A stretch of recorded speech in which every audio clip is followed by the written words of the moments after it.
Friends जय हिंद, वंदे मातरम। Welcome back to our YouTube channel.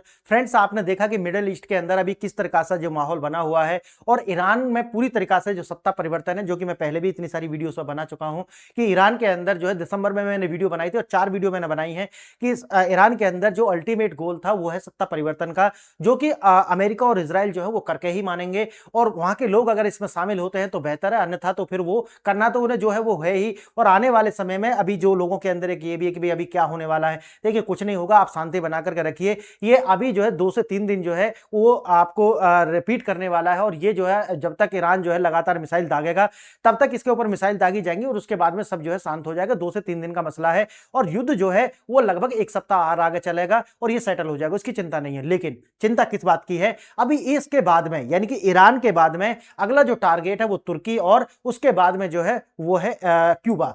यानी कि अब जो है इजराइल का जो टारगेट है वो है तुर्की और अमेरिका का जो टारगेट है वो है क्यूबा और फिर इसके बाद में लगभग 9 से 10 महीने के बाद में इन दोनों का एक कॉमन टारगेट है वो है चाइना। आज हम यही देखने वाले हैं कि देखिए अगला जो फ्लैश पॉइंट है वो इंडियन ओशन यानी कि ताइवान के आसपास का जो रीजन है वो आपको देखने के लिए मिलेगा और ये लगभग आपको लगभग 1 साल लग जाए या 9 महीना, इतना ही टाइम इसमें लगने वाला है। अल्टीमेट गोल जो दोनों का है वो है चाइना को जो है ठिकाने लगाना और ये आप होता हुआ देखेंगे। और अभी बहुत सारे मेरे बंधु आएंगे कमेंट में करेंगे कि चाइना तो जो है वो 1 साल 1000 साल आगे है, 400 साल आगे है। देखिए जीरोक्स कभी भी जो है वो मूल प्रति से ज्यादा अच्छी नहीं होती। आप भी देखे होंगे कि एक होता है मूल की प्रति और एक होता है जीरोक्स जिसके आप प्रिंट कराते हैं, तो ज्यादा अच्छा कौन सा लगता है? जो मूल होता है वही लगता है ना। हाँ, तो समझिए इस बात को कि जो आज चाइना आप देखते हैं वो वेस्ट की यानी कि अमेरिका और यूरोप की एक जीरोक्स है। तो या तो उनका जो टेक्नोलॉजी हो या तो उनका डिफेंस सेक्टर हो या जो भी उनका जो आप ग्रोथ देखते हैं वो हो, वो सारा का सारा जीरोक्स है अमेरिका और यूरोप का। यानी कि आप समझिए कि आप सिमुलेशन के अंदर तो यूरोप को हरा सकते हैं, सिमुलेशन के अंदर तो आप अमेरिका को हरा सकते हैं, लेकिन जब 1 to 1 होगा तो चाइना जो है वो 24 घंटे भी झेल नहीं पाएगा ये सारा कुछ। मैं ऐसा क्यों कह रहा हूं, मैंने एक वीडियो बनाई थी 2 महीना पहले, यानी कि अमेरिका का जो F-35 जो ओल्डेस्ट वर्जन है उसके द्वारा चाइना का जो J-20 है जो कि जिसको कहता है कि 5.5th जनरेशन का ये एयरक्राफ्ट है, उसको भी क्या किया गया था, पूरा इंटरसेप्ट किया गया और उस इंटरसेप्ट करने के बाद में उसकी पूरी जो इमेज है पूरी दुनिया के अंदर उन्होंने दिखाई थी। देखिए ये चाइना की औकात है और मैं आपको सही बताऊं चाइना की औकात इतनी ही है। चाइना एक कागज का शेर है, वो सिर्फ कागज में तो मजबूत दिखेगा और भारत के अंदर जो चाइनीज मीडिया है वो आपको दिखाएगी देखो चाइना तो बहुत आगे है, चाइना तो ये, क्योंकि उनका बाप है ये चाइना। और यहाँ के जो इन्फ्लुएंसर्स हैं उनको बीजिंग में बुला करके 1 साल के अंदर जो है वो चूरन भी चटाता है, मोटा पैसा भी। न्यूज क्लिक का आपने देखा होगा क्या मामला आया था। तो ये आप जानते हैं, तो भारत के अंदर जो हवा होती है वो प्रेजेंटेशन है और चाइना का जो प्रेजेंटेशन है दुनिया में सबसे ज्यादा है, क्योंकि प्रेजेंटेशन नहीं तो फिर सरकार ही किस बात की है उनकी। तो याद रखना कि जो फ्लैश पॉइंट है अगला वाला जो है वो जाने वाला है आपको ताइवान के आसपास। और आज हम यही बात करेंगे कि देखिए ताइवान का जो अपना जो माइक्रो प्रोसेसर जो शिल्ड था वो कमजोर हो रहा है और वो कमजोर होने का कारण ये है कि अब उसकी जो यूनिट्स हैं वो भारत के अंदर जो है लगातार देखा होगा आपने कि अमेरिका और भारत मिलकर के ये कार्य कर रहे हैं कि चाहे तो वो क्रिटिकल मिनरल्स हो, एपीआईज वगैरह हो या फिर जो है ये माइक्रो प्रोसेसर जो है वो बनाने का कार्य भारत के अंदर अच्छे जोर शोर से चल रहा है। आपको नहीं पता तो इसका मतलब ये नहीं है कि ये नहीं हो रहा है, जाइए गूगल करिए और आराम से पढ़िए, नहीं तो ये वीडियो देख लेंगे तो आपको और समझ में आ ही जाएगा। देखिए अब ताइवान के अंदर क्या हो रहा है कि ये जो माइक्रो प्रोसेसर्स हैं इनका जो निर्माण है आप जानते होंगे, देखिए 50% से ज्यादा जो है दुनिया के अंदर ऐसे माइक्रो प्रोसेसर्स चाहिए जिनका जो साइज है वो, जिसको हम नैनोमीटर में मापते हैं, 14 से लेकर के 28 नैनोमीटर तक चलता है। तो 50 से 70% ऐसे जो है माइक्रो प्रोसेसर्स होते हैं। अब इनका जो प्रोडक्शन है वो चलता है चाइना के अंदर भी हो रहा है, भारत के अंदर भी हो रहा है और बहुत सारे और कंट्री जहां पर ये कार्य हो रहा है। लेकिन सबसे ज्यादा जो फाइन चिप्स होती हैं वो होती है 2 नैनोमीटर है ना, और से लेकर के 3 नैनोमीटर, जो कि इसके लिए अभी जो है ताइवान की इसमें महारत हासिल है और भारत के अंदर भी ये कार्य जो है चल रहा है। अच्छा ये जानते हैं अभी ये सारी की सारी सिलिकॉन की बनी होती है चिप्स और आगने वाला जो भविष्य है वो भारत का है, क्योंकि भारत के अंदर जो चिप निर्माण हो रहा है आप जाकर के देखना नया रायपुर के अंदर वो हो रहा है गैलियम नाइट्राइड का और ये करना ये अच्छा कॉमर्शियल लेवल पर हो रहा है, याद रखना कॉमर्शियल लेवल पर। और ये मैंने अलग से वीडियो बनाई थी, अगर आपको चाहिए तो मैसेज करना, मैं आपको बता दूंगा, उसका लिंक प्रोवाइड करा दूंगा। अब देखिए संकट के 3 मुख्य स्तंभ हैं, सैन्य रणनीति और चीन की नौसेना जो है मिलकर के अब उसकी जो क्षमता है वो सिमुलेशन में मैंने आपको बताई है। देखिए जितनी भी दुनिया के अंदर सेना होती हैं वो मजबूत और कमजोर कैसे दिखाई जाती है, युद्ध तो होता नहीं डायरेक्ट, तो एक सिमुलेशन क्रिएट किया जाता है कंप्यूटर्स पर, उसके द्वारा एक तुलना जो है वो की डाटा निकाला जाता है और डाटा तो आप फीड करेंगे तो जो डेटा है वो ये दिखाता है कि जो अमेरिका की नौसेना है अभी वो चाइना की नौसेना से कमजोर है, लेकिन ये सिमुलेशन में है, यानी कि ये कभी भी 1 to 1 नहीं हुआ है। लेकिन आप याद रखना कि अमेरिका की नौसेना हमेशा से मजबूत रही है और आगे भी वो मजबूत रहेगी, चाइना उसके सामने नहीं टिक पाएगा। जब 1 to 1 होगा वो भी आप देख लेना, देखो दोनों देश सामने सामने नहीं आएंगे, वो अपने प्रॉक्सीज के द्वारा ही युद्ध लड़ा जाएगा। आगे देखें, सभ्यता के लिए चिप्स का अनिवार्यता, जिसका कोई विकल्प नहीं है, लेकिन इसका जो विकल्प है मैंने अभी आपको बताया, भारत के अंदर इस पर कार्य जो है लगातार जारी है और भारत और अमेरिका जो है वो दोनों मिलकर के गुजरात के अंदर, आपने देखा होगा मैंने उस पर वीडियो बनाई थी, तो गुजरात के अंदर हो या फिर आप देखेंगे नया रायपुर छत्तीसगढ़ के अंदर हो, ये कार्य जारी है और बहुत सारी जगह और भी है। राजनीतिक शक्ति, चीन में एकीकरण, यानी कि जो चीन है आप जानते होंगे कि देखो चीन में ये जो व्याकुलता है ये क्या है उसको समझिए। पहले चीन में मैंने आपको बताया है, मेरे बहुत सारे बंधु आकर के कमेंट में कहते हैं अरे सर वो तो ये दिखा रहा है, देखो दिखाने को कुछ भी दिखाए, दिखाने को तो ये दिखा रहा है कि 5% से उनका जो जीडीपी है वो ग्रोथ कर रहा है, लेकिन असलियत क्या है, असलियत है -2%। अब आप कहोगे कि सर ये कैसे है, ये ऐसे है कि देखिए जो चाइना की जो जीडीपी है, आप जाकर गूगल करके पढ़ना कि जो रियल सेक्टर है यानी कि जो रियल एस्टेट सेक्टर है उसका जो हिस्सेदारी था वो कितना है, यानी कि रियल एस्टेट का जो हिस्सेदारी है लगभग 30% के आसपास है चाइना की जीडीपी के अंदर। अब चाइना की जो जीडीपी है उसमें 30% हिस्सेदारी किसकी, रियल एस्टेट की। अब दूसरे सवाल आता है कि रियल एस्टेट की क्या हालत है, रियल एस्टेट के अंदर लगभग 33% का नकारात्मक क्या है, गिरावट है। 33% का नकारात्मक गिरावट, इसका मतलब यह है कि लगातार नीचे जा रहा है। अब लोग जो है वो उसको कहते हैं भूतिया बिल्डिंग। चाइना के अंदर जो रियल एस्टेट में बिल्डिंग बनाई गई थी, गगनचुंबी इमारतें, वो आज कोई खरीद नहीं रहा। कारण क्योंकि आज जब आप खरीदेंगे कल वो उससे भी कम कीमत का हो जाएगा, तो ऐसे में कोई भी पैसा क्यों लगाएगा अपना, सोचिए। तो लोग जो है वो कोरोना वाली स्थिति होगी, पैसा है लेकिन खर्च नहीं करना चाहते, कल कैसी स्थिति हो, समझिए मेरी बात। तो एक तो ये स्थिति है। तो जो नकारात्मक ग्रोथ रेट है उसका कारण यह है क्योंकि जो रियल एस्टेट है वो जो है उसी तरीका से उसकी हिस्सेदारी लगातार गिर रही है। और दूसरा जो है वो आता है इलेक्ट्रिकल व्हीकल्स, यानी कि इलेक्ट्रिकल व्हीकल्स की जो क्वालिटी है चाइना की वो इतनी कमजोर है। उन्होंने सोचा था कि जो एलन मस्क है उसकी जो अपनी कंपनी है हम उसको टक्कर दे देंगे, टेस्ला को टक्कर देने के चक्कर में इन्होंने जो है अपनी इलेक्ट्रिकल व्हीकल इंडस्ट्री जो है इसको भी डुबा लिया है। देखिए डाटा निकल करके आता है लेकिन वो डाटा जो है आधा अधूरा है और चाइना से डाटा निकल गया ये पॉसिबल तो नहीं है, और वो डाटा जो कि चाइना की छवि को खराब करता हो तो बिल्कुल ही पॉसिबल नहीं है। अब देखिए इनके द्वारा जो ये दो इनको दिखाया गया कि देखिए हमारी उन्नति में ये दो बड़े ग्रोथ इंजन है, ये दोनों के दोनों इंजन जो है वो डूब रहे हैं। इसीलिए आप देखोगे कि चाइना जो 5% की ग्रोथ रेट बता रहा है वो है नहीं। और तीसरा जो सबसे बड़ा कारण है वो है कि चाइना कहता है कि 33% में प्रोडक्शन करता हूं वर्ल्ड का, लेकिन वास्तव में वो 13% ही वो एक्सपोर्ट करता है, 20% वो कंजप्शन करना चाहिए, लेकिन उनके गोदाम भरे हुए हैं और जो लोग हैं उनकी जो परचेजिंग है यानी कि वो जो खरीदना चाहते हैं वो खरीद नहीं रहे हैं, यानी कि वो सेविंग करना चाहते हैं। इसीलिए आप देखेंगे कि चाइना के अंदर जीडीपी ग्रोथ जो उसी से तो बढ़ेगी ना। देखो प्रोडक्शन होगा लोग खरीदेंगे, उससे ही जीडीपी चलती है, लोग खरीद नहीं रहे हैं और प्रोडक्शन अब आगे करें क्योंकि गोदाम भरे हुए हैं, इसलिए जो ग्रोथ है वो नेगेटिव जा रही है। क्लियर है मेरी बात। अब उसके बाद में एक सबसे बड़ा जो भी डिक्टेटरशिप जो सरकारें होती हैं उनके ऊपर अपने अस्तित्व को बचाए रखने के लिए सबसे बड़ी बात ये होती है कि अब वो करें क्या। आप जानते हैं कि जैसे ही ये काम होता है चाइना के जो जर्नल्स हैं, मैंने एक वीडियो बनाई थी उसके लिए भी, चाइना के जो जर्नल्स हैं उन्होंने कू कर दिया, यानी कि एक तरीका से उन्होंने विद्रोह कर दिया। और उन्होंने विद्रोह कहा कि देखिए चाइना के जो सी जिनपिंग है, क्योंकि ये तो लाइफ टाइम अब प्रीमियर बने हुए हैं, इनको हटाना है। और चाइना की जो सी जिनपिंग है जब उनको ये पता चला, उन्होंने कहा कि देखिए ये जो जर्नल्स हैं ये CIA और अमेरिका के डीप स्टेट के एजेंट्स हैं, इसीलिए उनको इन्होंने क्या कर दिया, रास्ते से हटा दिया। अब वो कहां है ये किसी को भी नहीं पता, यानी कि एक तरीका से गुमनाम जिंदगी में उनको धकेल दिया है। अब समझिए इस बात को।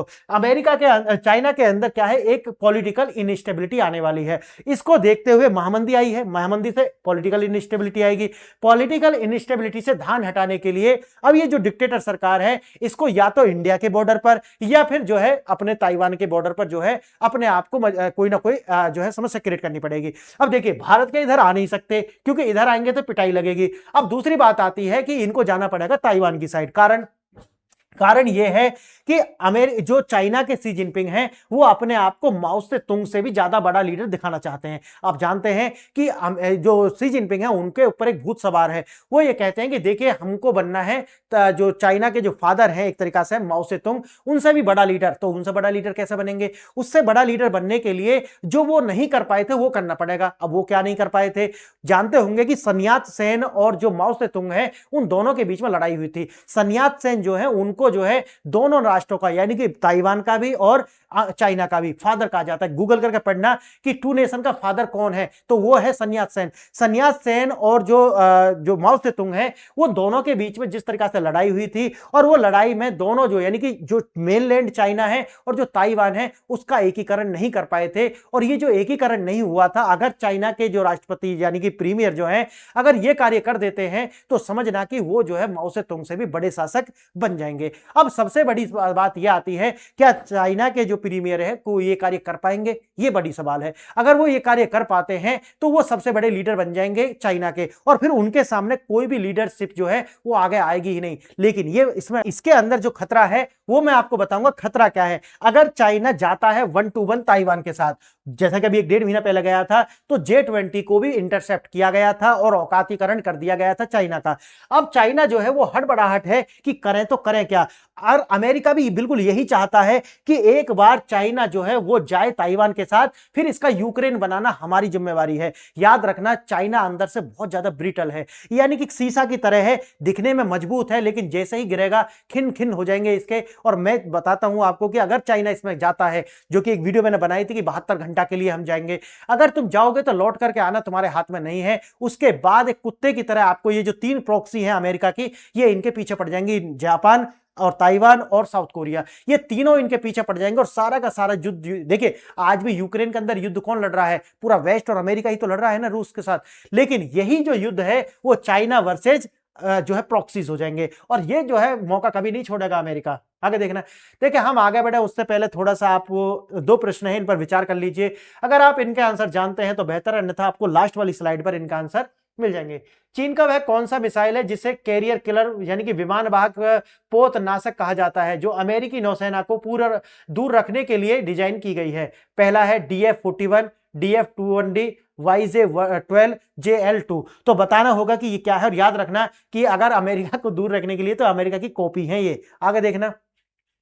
दूसरा प्रश्न देखिए, 7 नैनोमीटर से छोटे एडवांस्ड चिप्स के वैश्विक उत्पादन में ताइवान सेमीकंडक्टर मैन्युफैक्चरिंग कंपनी यानी कि TSMC की हिस्सेदारी कितनी है? आपको बताना होगा। इसका आंसर आपको पीछे भी देखा होगा आपने, नहीं तो आप यहां देखिए 50%, 75%, 60% या 92%। तो आंसर आपको पता नहीं तो आपको लास्ट वाली स्लाइड में पता चल जाएगा।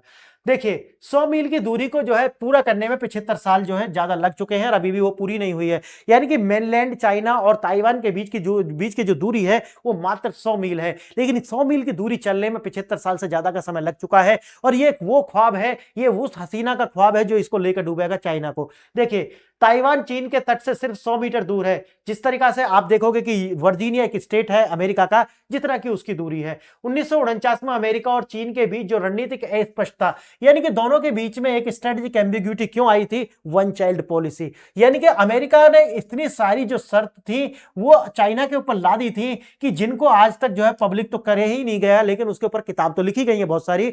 लेकिन आज चाइना जिस समस्या से गुजर रहा है वो सारी की सारी वेस्ट और अमेरिका की दी गई है। समझिए इस बात को। चाइना आज अपने जो है एग्जिस्टेंशियल क्राइसिस से गुजर रहा है। यानी चाइना के अंदर अमीरी तो आई, लेकिन लोग जो है बूढ़े हो चुके हैं। लोग आज परचेजिंग पावर नहीं है। क्यों? बूढ़े लोग, यानी कि एवरेज एज आप देखोगे तो 40 प्लस है। यानी कि 40 प्लस के लोग क्या ही करेंगे? कहां से तो लेबर आएगी, कहां से तो कंजप्शन आएगा। और ये जो आप देखते हैं ना $1 ट्रिलियन का जो इन्होंने ट्रेड किया है अभी सरप्लस में जो उनका गया है, ये लास्ट था। इसके बाद अब आगे आप देखोगे, और ये कितना था ये भी उस पर डाउट है, अलग अलग एजेंसी उसको मानती भी नहीं है। देखिए जो रणनीतिकार यानी कि स्ट्रेटेजिस्ट रात में नहीं सोते, उसका कारण रूस या ईरान नहीं बल्कि क्या है? ताइवान है। यही मैं आपको शुरू में जो मैंने बताया कि अगला जो फ्लैश पॉइंट है वो आपको जो है ताइवान दिखेगा। समीकरण बदल गया है। अब क्या है? देखिए ताइवान संकट केवल सीमाओं के कारण नहीं है बल्कि हमारी जेब और भविष्य का भी सवाल है। अर्थशास्त्र बदलता है तो युद्ध का गणित भी बदल जाता है, और इसकी जो कीमत है वो लोगों को चुकानी पड़ती है, आप जानते होंगे। ताइवान के लोग अब युद्ध की संभावना को अपनी रोजमर्रा की जिंदगी का जो है हिस्सा मान चुके हैं, यानी कि प्राइसिंग दैट अनथिंकेबल, यानी कि युद्ध की जो कीमत है वो क्या होगी, और ऐसा नहीं है सभी के लिए, चाइना के लिए भी और ताइवान के लिए। चाइना का हो सकता है कि वो एग्जिस्टेंस बचे ही नहीं, और ये मेन अल्टीमेट गोल यही है कि चाइना के अंदर डेमोक्रेसी, याद रखना इस बात को। देखिए 2010 में अमेरिकी सेना हावी थी, यह असंभव था। 2024 में चीन के पास दुनिया की सबसे बड़ी नौसेना है। यह क्या है, सिमुलेशन है। यह क्या है, सिमुलेशन है, याद रखना इस बात को। यह जो दिखाता है ये डेटा, यह दिखाता है कि कंप्यूटर पे ऐसा है कि आज जो है चाइना की जो नौसेना है वो स्ट्रॉन्ग है अमेरिका से, लेकिन वास्तव में जीरोक्स जीरोक्स होता है। आगे देखना, DF-21D मिसाइलें अमेरिकी की शिप्स को दूर रखने के लिए जो है बनाई गई है। ये आपके वो विकल्प है जो मैंने आपको बताया है। आगे देखेंगे, युद्ध अब रणनीतिक रूप से संभव यानी कि स्ट्रेटेजिकल पॉसिबल हो गया है, और कारण क्या है वो मैं आपको बताऊंगा, क्योंकि अब ये चाइना के लिए भी और ये अमेरिका के लिए भी अब सर्वाइवल का मैटर है। देखिए अमेरिका की स्थिति आप अगर देखोगे तो लगभग 38.5 ट्रिलियन डॉलर का जो कर्ज है उसको कैसे उतारे, और लगभग अगर आप देखोगे, देखो अमेरिका की मजबूरी क्या है वो मैं आपको बता दे रहा हूं। अमेरिका का जो ट्रेड डेफिसिट है वो 902 बिलियन डॉलर है, यानी कि 902 billion dollar per year. America के पास में जो कर्ज है लगभग 38.5 ट्रिलियन डॉलर है, 1.4 ट्रिलियन डॉलर है। आप देखेंगे अमेरिका के अंदर अमेरिका का जो डॉलर इंडेक्स है वो 97% के आसपास है। आप देखेंगे कि अमेरिका यानी कि ये डॉलर इंडेक्स से दिखाता है कि कितना ट्रस्ट है आप डॉलर के ऊपर। देखिए अब आज आप देखोगे तो लगभग 1.2 ट्रिलियन डॉलर, 1.2 ट्रिलियन डॉलर हर साल जो है अमेरिका एक कर्ज की अर्थव्यवस्था पर है। आप अगर देखेंगे तो डेट टू जीडीपी रेशो जो है वो लगभग 124% तो आज है, और आने वाले 5 साल में आईएमएफ के द्वारा बताया गया है कि ये 140% हो जाएगा। और ये 140% होने का मतलब है कि अमेरिका जापान और ग्रीस और इटली वाली स्थिति में पहुंच जाएगा, यानी कि बेल आउट पैकेज देने पड़ेंगे तभी सर्वाइव कर पाएगा। सोचिए अमेरिका की यह स्थिति जब ही हो सकती है सही जब पूरी दुनिया के अंदर युद्ध छिड़े या तो ये डॉलर का डिवैल्यूएशन करे, अन्यथा तो कोई और रीजन तो आपको दिखता नहीं है कि भाई और क्या कर सकते हैं। ये देखिए 7 नैनोमीटर के छोटे 92 एडवांस चिप्स जो है वो TSMC यानी कि जो ताइवान सेमीकंडक्टर मैन्युफैक्चरिंग जो कंपनी है उसके द्वारा किया जाता है। एप्पल, एनवीडिया, AMD, अमेरिका की सेना ताइवान पर निर्भर है, और जो कि अभी धीरे धीरे इसे शिफ्ट किया जाएगा, बहुत तेजी से आपको भारत में होता हुआ दिखेगा। बैकअप नहीं है, अगर ताइवान रुका तो दुनिया का जो आर्टिफिशियल इंटेलिजेंस की रुक जाएगी, लेकिन ये संभव नहीं है। वो मैंने आपको बताया कि भारत के अंदर इस पर बहुत युद्ध स्तर पर कार्य चल रहा है। दुनिया के पास इसका कोई बी प्लान नहीं है वो है भारत, मैंने आपको बताया है। देखिए राजनीति और पहचान का टकराव, शी जिनपिंग ने एकीकरण यानी कि रीयूनिफिकेशन को अपनी विरासत से जोड़ दिया है, और मैंने बताया कि ये जोड़ इनकी मजबूरी बन गई है। अगर आपको रिलीवेंस रखना है और आपको बने रहना है प्रीमियर, तो आपको युद्ध करना पड़ेगा, अन्यथा तो आप जो है आपकी जो डिक्टेटर जो होते हैं ना उनकी भूख है कि मैं जो है वो माउस से ज्यादा बड़ा नेता जो है वो बन जाऊं। देखिए ताइवान 60% से ज्यादा लोग दुख को ताइवान मानते हैं, चीनी नहीं, यानी कि 60% से ज्यादा लोग खुद को जो है ताइवानी मानते हैं, वो चीनी नहीं मानते। इसका मतलब है कि उनकी जो अपनी एक आइडेंटिटी है और इसीलिए वो इसके लिए खड़े होते हैं। समझौता अब मुश्किल है, दोनों पक्ष अपनी जिद पर अड़े हुए हैं, और मैंने जैसा कि बताया कि ये हो ही नहीं पाएगा।